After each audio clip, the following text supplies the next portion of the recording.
نحمده ونصلي على رسوله الكريم اما بعد فاعوذ باللہ من الشیطان الرجیم بسم اللہ الرحمن الرحیم۔ آج کے ہمارے اس سیشن کا یہ لاسٹ لیکچر ہے، لاسٹ ویڈیو ہے، اور 30واں روزہ ہے، تیسرا عشرہ ہے۔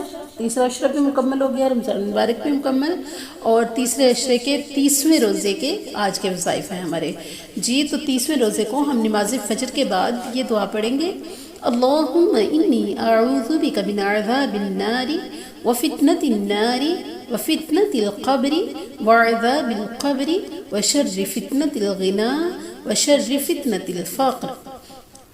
اچھا جی، نماز ظہر کے بعد ہم 11 مرتبہ پڑھیں گے: اللہم انی اعوذ بک من النار وما قرب الیہا من قول او عمل۔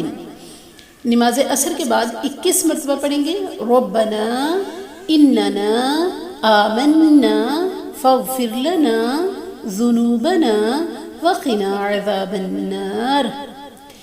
اور نماز مغرب کے بعد 3 مرتبہ پڑھیں گے: الذین یقولون ربنا اننا آمنا فاغفر لنا ذنوبنا وقنا عذاب النار۔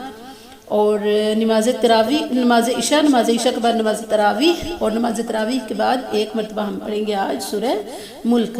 اچھا جی، یہ ان 30 ویڈیوز میں، 30 لیکچرز میں جو میں نے آپ کو جتنے بھی وظیفے بتائے ہیں نا، یہ سارے ہمارے ابکری ایک چینل ہے انہوں نے، اور ابکری باقاعدہ ایک بہت اچھا خاصا زبردست قسم کا ادارہ ہے جو ان کے سربراہ ہیں، ان کا نام ہے مولانا طارق محمود چغتائی صاحب، اور وہ وظیفے بہت اچھے وظیفے بتاتے ہیں۔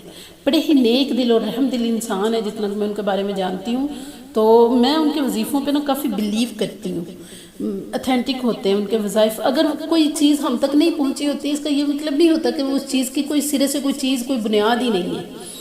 اگر ہم نے مطلب جامعات میں یا اس میں الہدا میں یا کہیں پہ ہم نے اگر ان چیزوں سے ہم واقف نہیں ہیں، تو اس کا یہ مطلب نہیں ہے یہ چیز نہیں ہے۔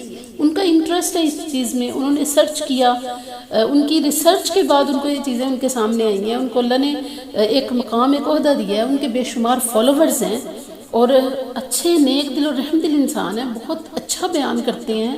میں سنتی رہی ہوں ان کو، کافی فالو کرتی رہی ہوں میں ان کو، تو مجھے بڑے اچھے لگے تھے یہ وظائف، تو سوچا میں اکیلی کیوں مستفید ہوں، سب ہوں۔ اور پھر مجھے مشکل الفاظ لگے تھوڑے سے پڑھنے میں، تو میں نے یہ سپیچ میں یعنی کہ بول کے پروننسیشن کے ساتھ الگ الگ ایک ایک لفظ کو پڑھ کے سنایا ہے، تاکہ جو لوگ نہیں پڑھ سکتے، جن لوگوں کو پڑھنا نہیں آتا یا جن کی پروننسیشن نہیں ٹھیک ہے، جو قرآن مجید نہیں پڑھے ہوئے، تو وہ اسکرین شاٹ لیں ویڈیو میں سے۔ اچھا جی، پھر اس کے ساتھ انگلی رکھ کے میرے ساتھ پڑھیں گے 1 دفعہ 2 دفعہ، تو ان کو تیسری دفعہ ویسے زبانی یاد ہو جائے گا۔ اور یہ دعائیں ایسی ہیں جو ہم اپنی روٹین لائف میں پڑھ سکتے ہیں، مطلب رمضان کے علاوہ غیر رمضان میں بھی پڑھ سکتے ہیں۔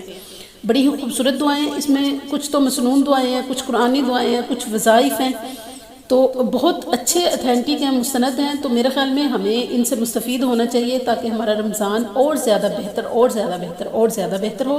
اللہ تعالیٰ آپ سب سے خوش ہو جائے، اللہ تعالیٰ آپ سب سے راضی ہو جائے، اللہ تعالیٰ آپ سب کو اپنی پناہ اپنے حفظ و امان میں رکھے۔ اللہ تعالیٰ اس بابرکت مہینے کے صدقے جو ایک وبا ساری دنیا کو اپنی لپیٹ میں لیے ہوئے، اللہ اسے چھٹکارا دلا دے۔